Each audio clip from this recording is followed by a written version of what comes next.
باللہ من الشیطان الرجیم بسم اللہ الرحمن الرحیم ان هذه امتکم امۃ واحدہ وقال النبی صلی اللہ علیہ وسلم المسلم کجسد واحد۔ ایک مسلم حرم کی پاسبانی کے لیے نیل کے ساحل سے لے کے خاک کاشگر آج میں سلام پیش کرتی ہوں مجاہدین حق کو جنہوں نے ظلم کے خلاف بغاوت کا اعلان کیا اور حق کا ساتھ دیا۔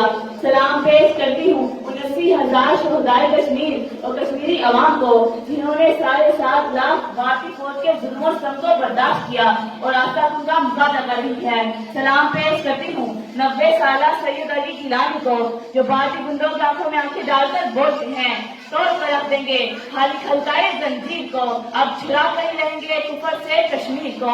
سلام پیش کرتی ہوں مرد مومن برہان ظفر وانی کو۔ سلام پیش کرتی ہوں مرد مومن برہان ظفر وانی کو جو بھارت کو لوہے کے چنے چبانے پر مجبور کرتا ہے۔ سلام پیش کرتی ہوں آسیہ اندرابی کو جو اپنے 9 بیٹے شہید کروانے کے بعد بھارت کو یہ پیغام دیتی ہے کہ ہمارا آزادی، ہم لے کر رہیں گے آزادی، تو کیسے نہ دے گا آزادی، تیرا باپ بھی دے گا آزادی۔ خطۂ کشمیر کے رہنما مسلمان اور سائے دراز سے بھارت کے ظلم و ستم کا شکار ہیں۔ کیوں ہماری کارروائیاں آج تک صرف مذمتی بیانات تک محدود ہیں؟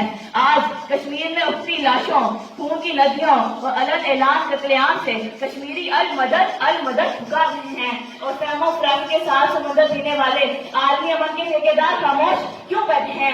آج مسلمانوں کے خلاف ساری خودکشیاں، یہ گولہ بارود، یہ فاسٹ فوڈ بموں کی برسات، یہ کشمیر میں ظلم و ستم کی دھائیں صرف اور صرف اس کے ہیں کہ ہم لا الہ الا اللہ کے پڑھنے والے ہیں۔ میں آپ سے یہ کہتی ہوں اور اس بات پر یقین کر لیں کہ امن کے ٹھیکیدار پچھلے 70 سالوں سے ہم سے دھوکہ فریب کر رہے ہیں اور یہی ان کا طرز ہے۔ ان پر اعتماد کرنا حماقت کے علاوہ کچھ بھی نہیں۔ اب ہمیں دشمن کی آنکھوں میں آنکھیں ڈال کر اس کو جواب دینا ہوگا۔ اب ہمیں ہندو بھائیے کو کاش کی جرت اور غزل کی ہیبت یاد دلانا ہوگی کیونکہ راتوں کے بھوت باتوں سے نہیں مانتے۔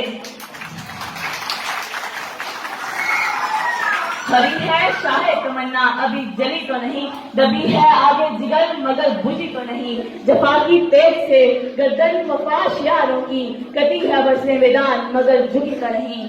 آپ پر اور مجھ پر ہر ایمان والے مسلمان پر یہ فرض ہے کہ اپنے کشمیری بھائیوں کی عملی مدد کے لیے اٹھ کھڑے ہوں اور میدان عمل میں ایمان، قوت اور بادشاہ کی مدد کریں۔ میری بات کا خلاصہ یہ ہے کہ ہم سب مسلمان مل کر اس ظلم و ستم کو جڑ سے اکھاڑ سکیں تاکہ ہمارے مائیں بہنیں بوڑھے جوان سب عزت سے جی سکیں اور ہم پر جو فرض عائد ہوا ہے وہ پورا ہو سکے۔ یہ عظمت باطل دھوکہ ہے، یہ فتوت کافر کچھ بھی نہیں، مٹی کے گروندے ہیں سارے، یہ کفر کا لشکر کچھ بھی نہیں۔ اللہ سے ڈرنے والوں کو طاقت سے ڈرانا مشکل ہے، جب خوف خدا ہو دل میں اگر یہ کیسے ہو کسرا کچھ بھی نہیں۔